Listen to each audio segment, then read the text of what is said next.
ডাকাত বলে, কত মানুষই তো নামাজ পড়লো, আমার হাত থেকে তো আর কেউ বাঁচতে পারে নাই।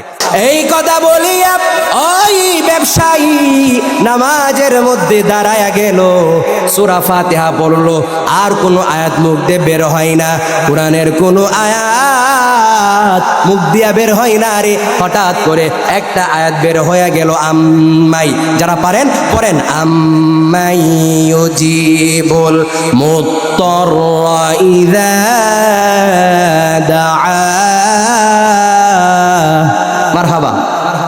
আমার ভাইরা, এই আয়াত কারিমা যখন তেলাওয়াত করেছে, সঙ্গে সঙ্গে আসমান থেকে একটা আওয়াজ আসলো, লাব্বাইকা ওয়া সাদাইকা।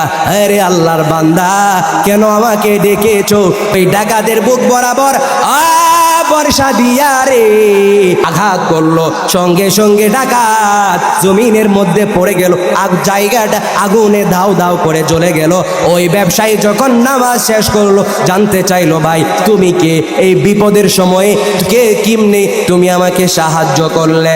এবার ওই ব্যক্তি ডাক দিয়া বলে, আমি দুনিয়ার কোনো মানুষ না, আমি হইলাম আল্লাহর একজন ফেরেশতা। তুমি যে আয়াতে কারিমা তেলাওয়াত করেছো বিশুদ্ধ ঈমান নিয়া, আল্লাহর ভয় নিয়া, আমার আল্লাহ তাআলা তোমাকে সাহায্য করার জন্য আমাকে এই জায়গায় পাঠিয়েছেন। মারহাবা।